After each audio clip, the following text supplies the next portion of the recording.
evening and welcome back to the Rory Talks Football channel, your daily Arsenal news, updates, debates and my opinions. If you are new to the channel, please do subscribe. We're on the way to 12,100 subscribers. And of course, if you could click the like button, I would be incredibly grateful. It's a Tuesday. We're getting through the week. It's still a warm one. The transfer window, I mean, our club at the moment, pretty quiet. Outside of our club, things are on fire.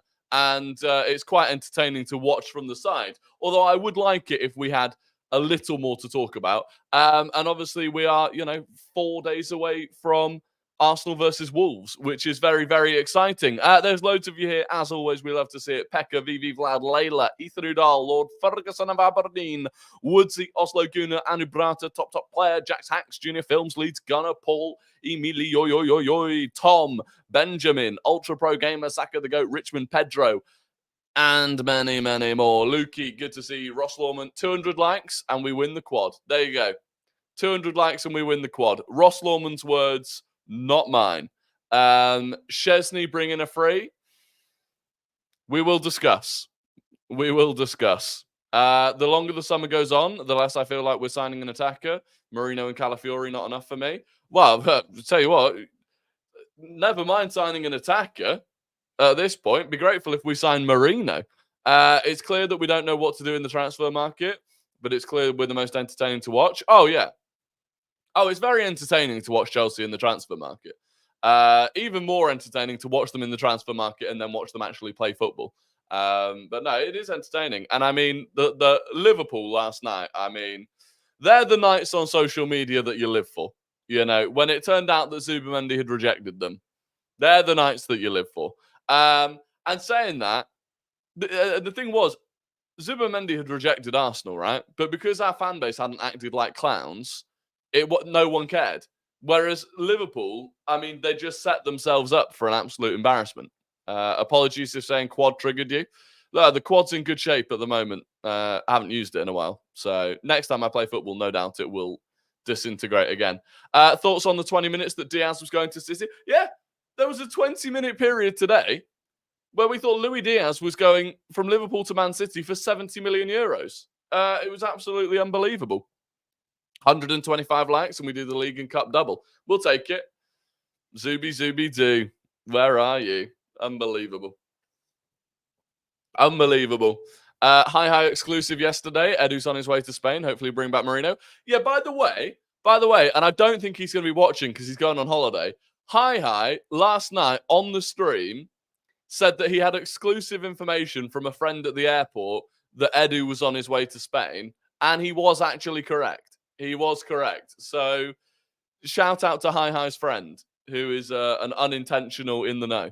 Bought my first Arsenal membership this season. Can you explain how the ballot works? And do you get an email saying you've been unsuccessful? Also, ticket exchange works. And when is the best time to use it? A lot to unpack there. So, the ballot is normally released 5 or 6 weeks before the game itself. If you want to keep an eye on that, there is a calendar that you can add. You can sync a calendar to your phone so you get notifications for it, or just follow some. There are some Arsenal Twitter accounts that post when the ballot is live. You enter it. Very simple to enter it, and normally about a week later they announce the result of the ballot, and you will get an email either saying that you've been successful or that you've been unsuccessful. Actually, if you've been successful, the money will already have been taken out of your account before you even get the email. So that's how you'll know that you've got the ticket. In terms of the ticket exchange, when works best? Honestly, there's no time that is the best, right? Because on one hand, you've got times where most people are most likely going to be adding their tickets to the exchange. So in the evenings, right, when people have got time on their hands. So that's when season ticket holders are most likely to put their tickets up. But at the same time, it's also the most likely time that everyone else that wants a ticket is going to be on there. So equally, if you get up you can try and wake up super early in the morning and do it. There is no real best time for it. But there you go. City 115 charges. Thoughts on that news? Yeah, it's coming earlier than we expected. The 115 charges trial, I suppose, or the hearing for it is going to start next month. It's going to start in September. And they reckon there's going to be a conclusion or an answer at the start of 2025. So it certainly seems like it's going to happen within this season. which is good. Arsenal announced that the ballot could open 6 to 7 weeks before certain games, apparently. Yeah, well, I think, it could do. It could do. 5, 6, 7 weeks, something like that. Do you think we have enough time to get Merino, Gyökeres, and a backup right winger? No. I'm not convinced we'll get any. I'm not even convinced we're going to get Merino. And then I'm really not convinced we'll get anyone after that. Certainly not 2 more people after that. I think it's too late. City will be okay. You're wasting your time. I disagree. Rory, what are your thoughts on Martinelli? Do you think he's capable of leveling up and be a long-term starter for us? Yes, I do. I do. I think what's happening with Martinelli at the moment, an element of it is confidence, and an element of it is that he still needs some coaching. But I do still think he is capable of starting for us. I think Trossard will start more this season. But yeah. There's a chance that those 115 charges won't all be breached, but surely it's more than one, which Everton did and they got minus 10 points. Yeah, exactly. And City's ones are more significant as well. Some of those charges are massive in terms of like what the actual charge is, the severity of the crime. The trial starts 6 days before we play them at the Etihad. The build-up for that game will be interesting. Yeah, that will be interesting, actually. I mean, that's the thing. When this is all going on, so when this court case is going on and the hearing's going on and all of the evidence is coming to light, they're expecting that this hearing is going to take 10 weeks. We are going to have 10 weeks from September through until December nearly of new evidence coming to light, of hearing the actual facts of what the Premier League are accusing them of. That is going to be 10 weeks of headlines about Man City, negative headlines about Man City, uproar about what it is that they've done. I think it could really, really impact their season. I do think it could really impact their season. One way or the other, right? It might actually motivate them in a weird way. But we'll see. We're going to get the answer to that in the next 2 weeks. Apparently, so Man City took the Premier League to court in a different thing. And apparently we're going to get the outcome of that within the next 2 weeks. So we'll see. It should be televised to see the fraudulence. It should be. It should be. I do worry the City trial starting earlier is worrying, given that the lawsuit in June, I feel some form of compromise has been done for a lot of the charges. We'll see. We'll have to wait and see. Anyway, look, let's get on to the Arsenal news and then we can come back to this stuff at the end if we've got time. So the first thing that came out, this was David Ornstein this morning. Arsenal have rejected an approach from Ajax to sign Aaron Ramsdale on loan. Initial loan turned down. Arsenal would rather the 26-year-old England international leaves permanently this summer, but Ajax retain an interest and optimism. Espanyol keeper Joan Garcia is lined up to be a potential replacement for Aaron Ramsdale should he leave this summer. So Ajax wanted to loan him and Arsenal said no. It's a difficult one. It is a difficult one with Ramsdale because if no one really wants to come and sign him permanently, what do you do? You know, I really don't know what we do with the Aaron Ramsdale situation at the moment. It's useless having him on the bench, right? And some people will say, you know, it's not so bad having him on the bench because it means that we've got probably the best second choice keeper in world football, or certainly in the Premier League. A, I'm not sure that that's true. And B, his price, his value is just massively deteriorating. Now, one of the reasons that I actually don't even think Ramsdale is a great option to have as your second choice keeper is kind of what we saw in the Brentford game last season when he had to come in for the Brentford game and he made that massive mistake that led to a goal.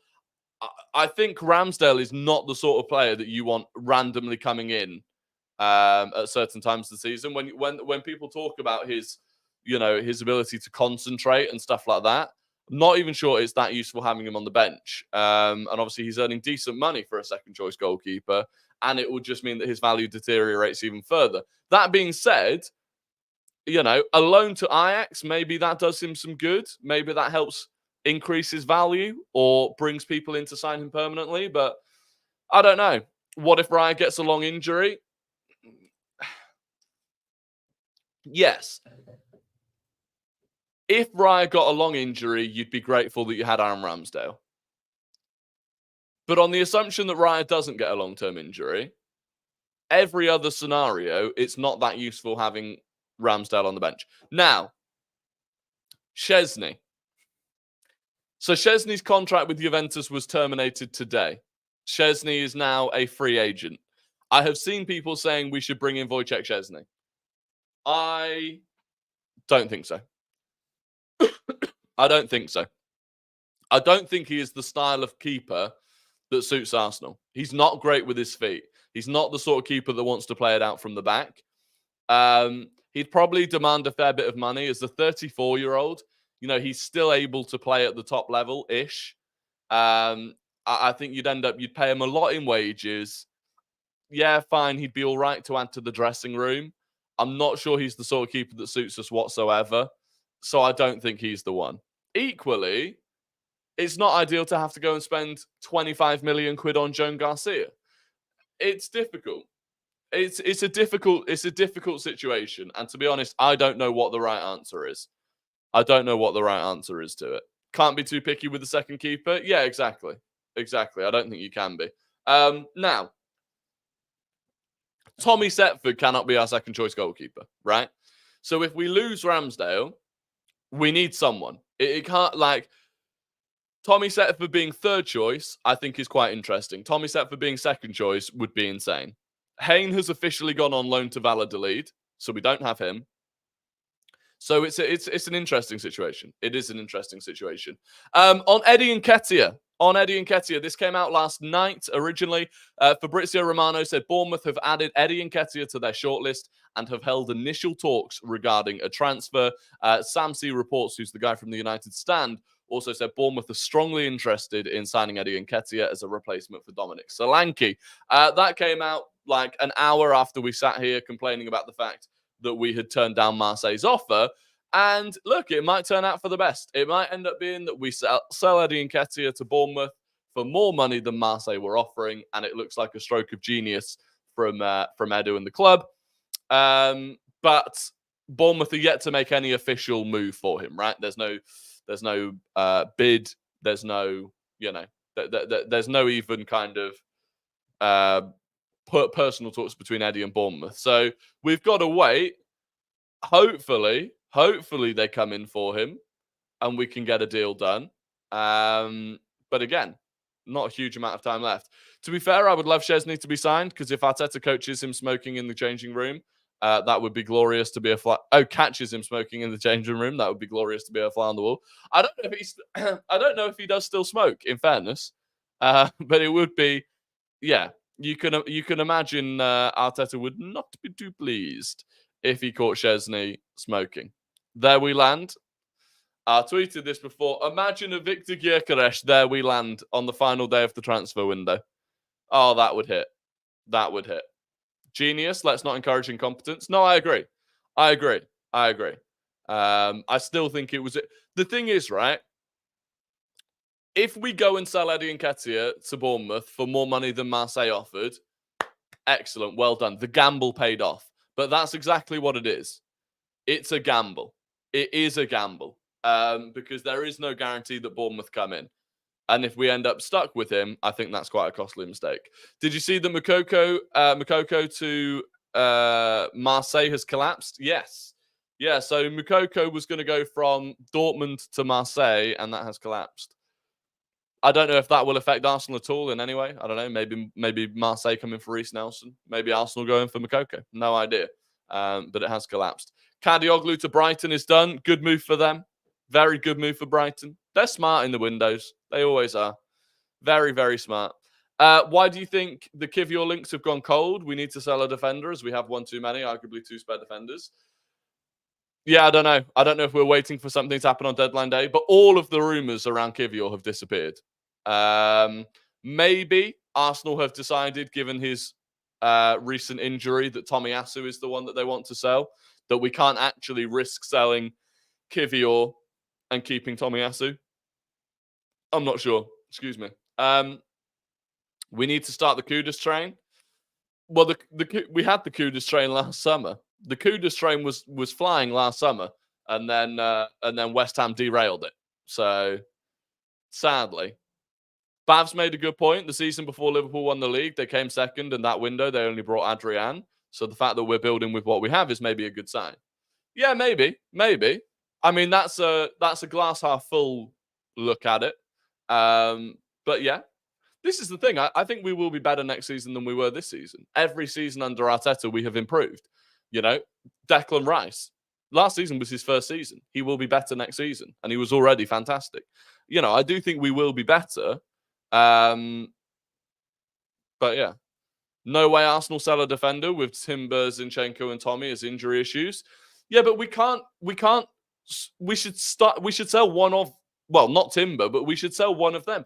We can't just keep stockpiling injury-prone defenders. Like, again, the wages that they're on, I feel like we have to sell one of them. Because there will be periods where they're all fit. And if they're all fit, two of them are not even going to make it into a matchday squad, which is insane. Liverpool did also win the Champions League the year before. Clearly, they had the squad and mentality. Yeah, they were closer to it. Just got here, and Nketiah links for real or sketchy? Yeah, they're for real. It came from Fabrizio. They are real. It was Fabrizio Romano that said it. Moving on to Mikel Merino. This came from Miguel Delaney today. Arsenal and Real Sociedad are still some way apart over the structure and amount of the deal on Mikel Merino's proposed transfer. Sociedad are holding out for 35 million euros, whilst Arsenal are aiming to pay closer to 25 million euros. Whilst Merino wants to go and everything is seen as clear on his side, Arsenal have been enduring slow negotiations over both the price and paid instalments. Arsenal would prefer to spread any agreed fee over 3 years, whereas Real Sociedad want much more of it up front. Mikel Merino is intent on the move to Arsenal, and Mikel Arteta has already been planning for different ways that he can use the player within his squad. There is consequently a confidence that it can happen, but Arsenal are anticipating long hours of negotiating with Real Sociedad. So there you go. Merino, we still haven't bid. And this is one of those ones, right, where I think when we do eventually bid, it will be accepted. Because effectively, as it stands, Arsenal and Sociedad are negotiating over the fee, over the structure of the fee, etc., before Arsenal bother putting a bid in. So instead of us putting a bid in just for them to publicly reject it, we're negotiating with them, and presumably then they'll give us a signal of a bid that they would accept. Then we put that bid in, and it gets accepted. So that's what we're waiting for. But yeah, it continues to be frustrating, and clearly Arsenal just do not have much flexibility financially this summer. You look at the money that we're squabbling over. It's not a huge amount of money to be arguing about, and also the structure. Arsenal are really trying to structure this over 3 years. So I genuinely do think we're not in a great position to spend lots of money this summer, which is why I think even if we get Merino, no one else is going to come in after that. Didn't we nearly agree a price last week? What happened with the journalist that said he was going to be an Arsenal player next week? Brackets this week. You tell me. I don't know. This is only coming from Miguel Delaney, by the way. Miguel Delaney is an all right source, but he's no Fabrizio or Ornstein. So yeah, we've from the big time journalists, again, it's very, very quiet on Merino. We've not heard much.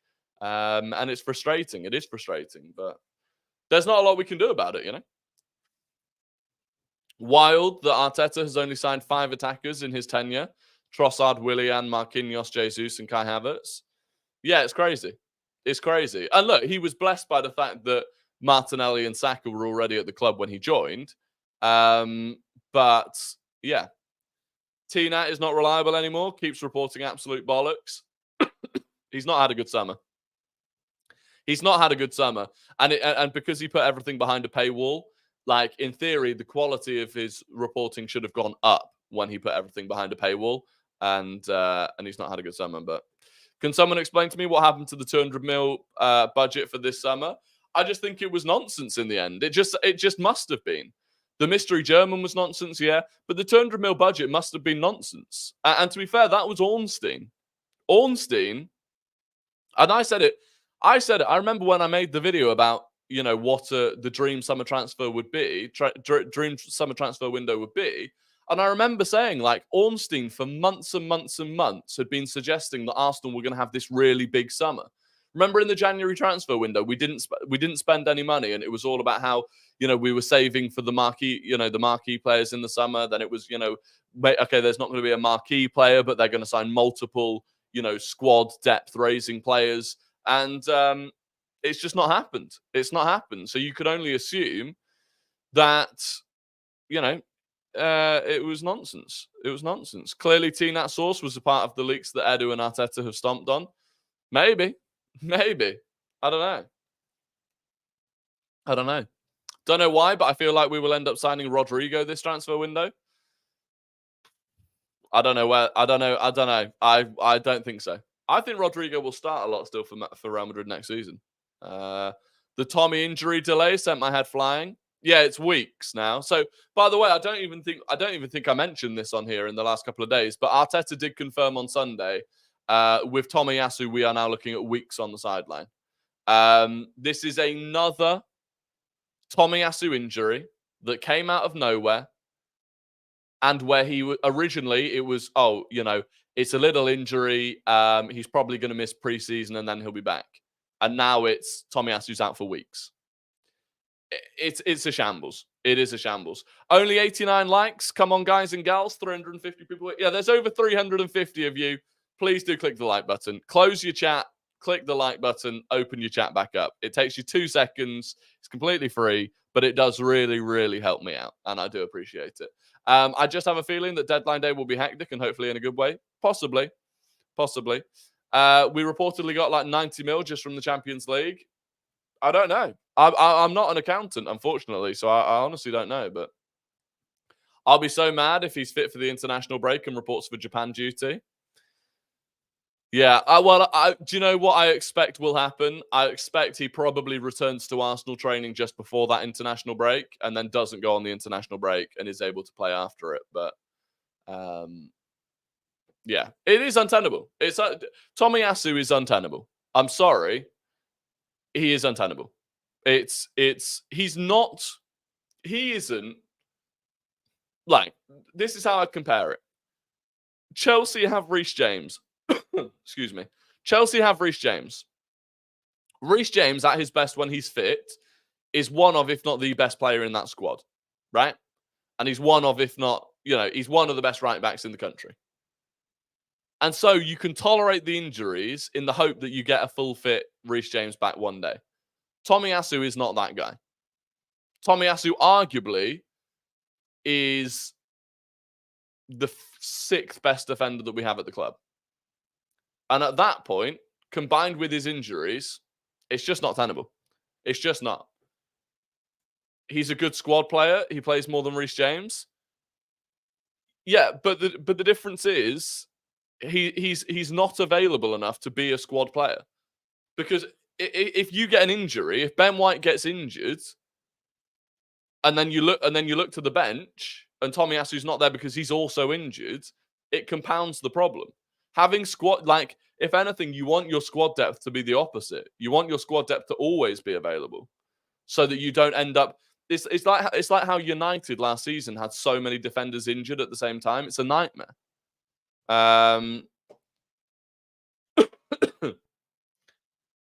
What typo did you make?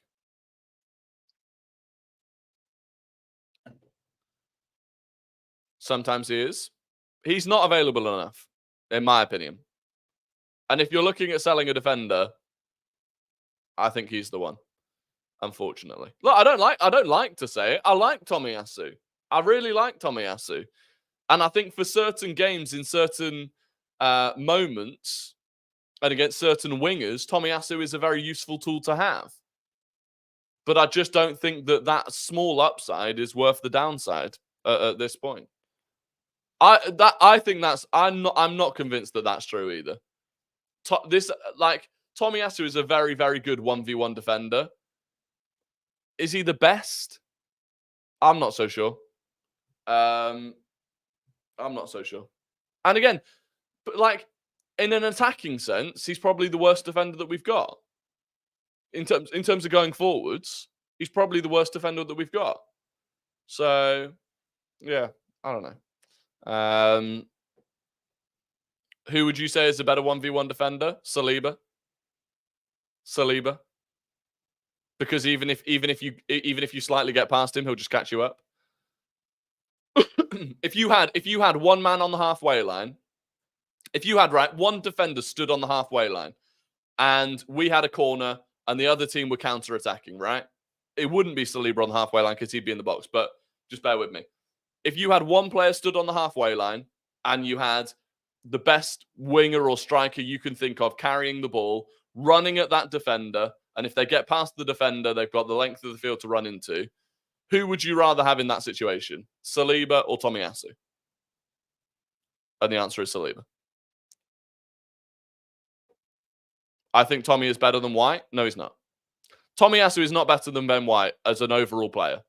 He is he's probably a slightly better 1v1 defender than Ben White.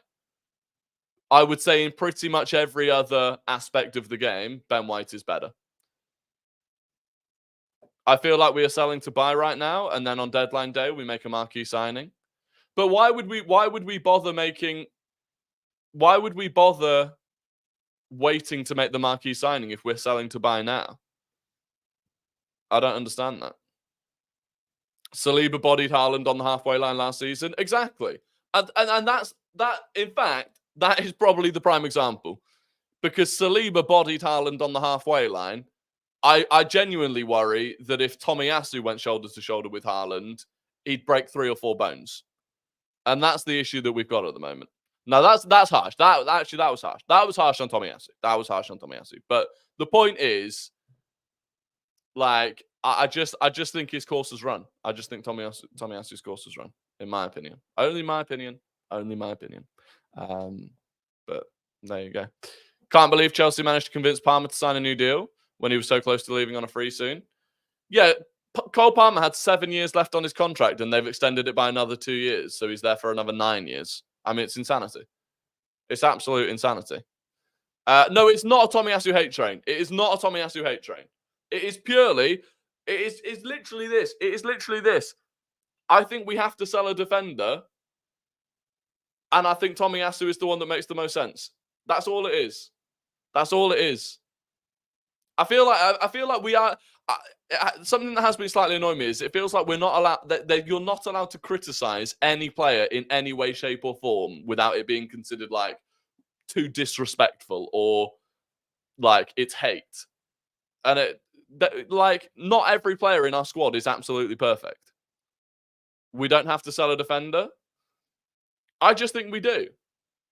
Let's assume that everyone's fit, right? And of course, not everyone will always be fit. But when every defender is fit, and I'm not even including Kieran Tierney in this, who is still at the club, but when every defender is fit, you have White, Saliba, Gabriel, Zinchenko. You then have Tomiyasu, Timber, Kivior, Calafiori. You've got 2 entire back fours. We only ever have 2 defenders on our bench. Our bench is always goalkeeper, 2 defenders, 2 midfielders, and 3 attackers, / 3 midfielders and 2 attackers. That is how our bench is always, right? So in that situation, where those 8 defenders are all fit, you're putting 2 of them not in a matchday squad. You're keeping 2 of them out of the matchday squad. That is not tenable. That's not even sensible. Like, so what do you... how I don't understand how you don't think that we need to sell at least one of those players. The 2 defenders on the bench should be Cala and Tommy. So that means that Yuri and Timber and Zinchenko aren't even in a matchday squad. So we spent 30 odd million on Timber to not even have him in a matchday squad, and we've got Zinchenko, who's the highest earner of all of them, apart from Saliba. I don't. How can you? And by the way, that doesn't even include, as someone just pointed out, that doesn't even include the fact that you've then got Miles Lewis-Skelly coming in at left back. Zinny starts. Okay, so Zinny starts. So then what? Timber and Calafiori on the bench. Tomiyasu and Kivior aren't in the squad. Like, how... It's no different to how we think we should have... You know, it's no different to how we think that we should be selling Reece Nelson, because Reece Nelson wasn't getting into the squad. There's no way you can't keep them all. Surely. Am I going mental here? Timber and Tommy are injured, but they're not always going to be injured. They're not always going to be like, you can't build a squad on the assumption that two of the main players in the squad are going to be injured at all times in each position. Like, if you did that, it would mean you'd need 3 starting right wingers in a squad. You'd need 3 starting left wingers in a squad. You'd need 3 starting strikers in a squad. I feel like I am having a bit of a mental breakdown because I just don't understand. I don't understand how I'm not making sense here. And well, yeah, we still have Tierney as well. Yeah, you want 2 players for each position, but you can't do that. You can't do that. I'm sorry, you can't have 22 first team players. You can't have 22 elite players. It just doesn't work. There have to be positions where you accept that you're not going to have a top level player. So even if you have 3 spare defenders, I mean, Man City have pretty much got 2. I just don't get it. I don't get it. Maybe it's just me. And I'm only saying you need to sell one of them. I'm not even saying you need to sell 2 of them. So even if you sell Tomiyasu, when everyone's fit, you're still going to end up with a Zinchenko or a Calafiori or a Timber or a Kivy or not in the squad. And that's if you sell 1. And then you still haven't got room to put Miles Lewis-Skelly on the bench. You know? With the amount of game next season and factoring injuries, we might need 8 defenders. We might need 8 defenders, but we probably won't. And if we do need 8 defenders, Miles Lewis-Skelly can be the extra one. Because the only time that you're actually going to need to start one of them, you'd only end up starting Miles Lewis-Skelly if 4 different defenders were injured. You can't plan for that. I missed a super chat. It's da-da-da. Thank you very, very much for the 27 sec. We will terminate T contract, or what will happen. Thank you very, very much for the support, da-da-da. I do really appreciate it. Tierney, I think he'll end up going on loan. I think he'll end up going on loan to Celtic. I've just got a feeling he ends up on loan. I don't think we'll sell him. I don't think we can sell him. Just because of the injury. So I think realistically, he probably ends up on loan with a relatively small buy option, would be my opinion. Tommy can play across the back line. You don't need it, though. You don't need... The fact that Tomiyasu can play at left back is irrelevant when you've got Timber and Calafiori and Zinchenko and Kivior, who can all play at left back. The fact that Tomiyasu can play at right back is irrelevant when you've got Ben White and you've got Yuri and Timber. The fact that Tomiyasu can play at right centre back is irrelevant when you've got Saliba, Ben White, Yuri and Timber. I don't know. Maybe it's just me. I think we will make a marquee signing because prices will drop towards deadline day and clubs will get desperate to sell. I hope so. I do hope so. Did you see Wan-Bissaka got a 7-year contract? Chelsea influence on football is awful. Yeah, it is crazy. Timber in the squad on Saturday? I doubt it. Timber and Cala should be bench because you can cover left back, left centre back, and Timber can cover the other side. Exactly. Timber and Calafiori on the bench, this is long term, by the way. This is genuinely what I think we're looking for. If you have Timber and Calafiori on the bench, Timber covers right back and right centre back. Calafiori covers left back and left centre back. You have the back 4 covered. Kivior and Tomiyasu not in the squad. It is what it is.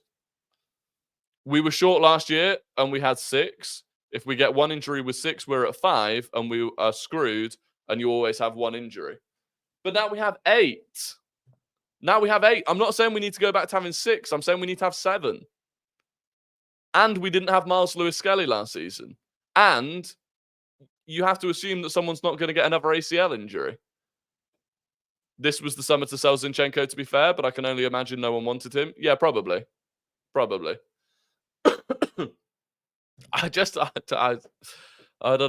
know. Why does nobody understand that we need to sell a player before we sign one? And it's in defense that we have the most players. Yeah, exactly. Last season, right. I'm going to approach it from one more angle, and then we'll call it quits. Last season, we didn't have Timber for the entire season, right? This season, he's back. And we've signed another defender. Now, I would argue last season, had Rory and Timber been fit for most of last season, we would have been fine defensively. We wouldn't have had defensive issues last season, even if just Rory and Timber had been fine for most of the season. We've now got him back, and we've signed Calafiori, and we've got Miles Lewis-Skelly who can step up. Like, surely there is flexibility there to mean that you can sell at least one defender. I don't know. Anyway, did a dart. Thank you for another super chat. And I saw it. I saw this one. Tommy should go. Simple as that. We've got too many defenders. I agree. And money talks. Money talks. And that is the right answer. Hyper, good to see you. I think I do agree to an extent. And that is that Zinchenko, Tommy, and Kivior will be sold by next summer with Hato coming in potentially. I agree. I think Zinchenko, Tomiyasu, and Kivior all leave the club within the next year or so. Anyway, we're moving on because that was I didn't want to spend that much time talking about that. I didn't even think it was a controversial thing. Did we have defensive issues last season? Well, no, we had the best defense in the league. Is the answer to that, I should suppose. Think how well we can park the bus with this squad. Yeah, I mean, what do people want us to do? People want us playing with 8 defenders. That's not a tantrum. That is me putting my foot down because I'm right on this occasion. I'd like to keep Tommy, but who would you? Well, we're done. We're done with that conversation. If you want to keep Tommy, fine. Tommy's new contract was extended with his injuries in mind. Yeah, it was. We gave him a short contract for exactly this reason. 100%. 100%. Anyway, it is time for Guess the Gooner. I'm going to give you 5 clues about an ex or current Arsenal player, and you have to guess who that player is in the chat. First person to get it right wins the immense pride and respect of the Rory Talks Football community. So get your fingers on your keyboards because we're starting now. Clue number 1. This player was sold by Arsenal for £25 million. This player was sold by Arsenal for £25 million. Clue number 2. They are a Highlander. Clue number 2. They are a Highlander. Clue number 3, they scored 3 goals in 21 games whilst on loan at Middlesbrough. Clue number 3, they scored 3 goals in 21 games whilst on loan at Middlesbrough.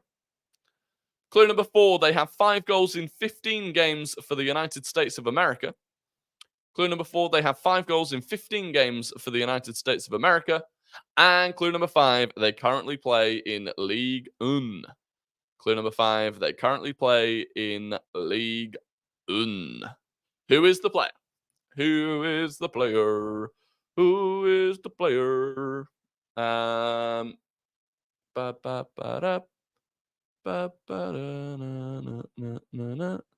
Right, here we go. We're not getting VAR checked today. By the way, have you seen the new VAR Twitter page? If you've not seen it, there's going to be a Twitter page next season that is entirely dedicated to basically giving like live VAR updates from Stockley Park. So as soon as a VAR decision is made, within like a minute, they'll have tweeted the exact reason why it got made. That Twitter page is going to be chaos next season. Anyway, Vincent Zvolsky is the winner. It was indeed following Balogun. As Vincent Zvolsky is the winner. Congratulations to Vincent. Jax Hacks was second.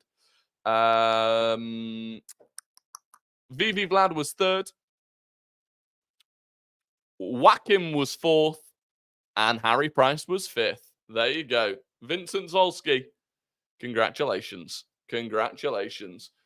Breaking, Bournemouth have opened talks with Arsenal over Nketiah. What's the source, Emil? What is the source? What is the source?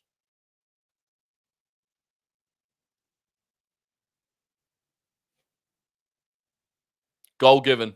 Goal given. There we go. Goal given to Vincent Zolski. Apologies for the cough that I've had tonight, by the way. AFTV. AFTV is not a source.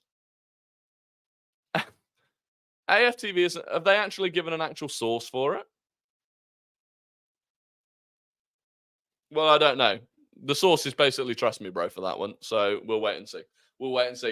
Anyway, time for Guess the Non-Gooner. I'm going to give you the entire career path of a player who does not and has not played for Arsenal. And you have to guess who that player is in the chat. First person to get it right wins the immense pride and respect of the Rory Talks Football community, but not as much respect as Vincent Zvolsky currently has.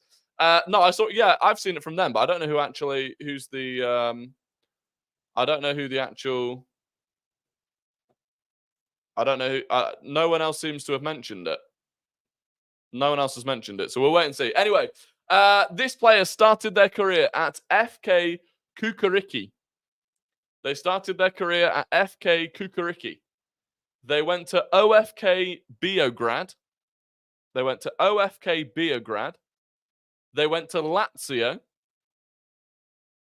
They went to Manchester City. They went to Roma. And they went to Inter. So Kukuraki, Beograd, Lazio, Man City, Roma, Inter Milan. Who is the player? It's all good, Emil. It's all good. You're right, though. AFTV didn't give a source. So who knows? Who knows where they're sourcing their information from? Right, who was first? The winner it's James Bidder. It is James Bidder. It was indeed Kolarov. Kolarov was the player. Francisco Oliveira was second. Sportcat was third. Vivi Vlav was fourth. And Sam Shapiro was fifth. So there you go. Kolarov was correct. You'll love to see it. I'll be live on Twitch tonight. Link is down in the description to the Twitch channel. As always, we'll be back live here at the same time as normal tomorrow. If you've not already subscribed, please do subscribe. Smash the like button as well if you could do me the favor. And I promise, tomorrow we will not spend as much time talking about whether or not we need 15 centre-backs. So it will be good. What's the game on Twitch tonight? Haven't decided yet, but it will not be FIFA. That is, it will not be FIFA. Okay. Anyway, other than that, I'll either see you later or tomorrow. Until then, have a fantastic evening and goodbye.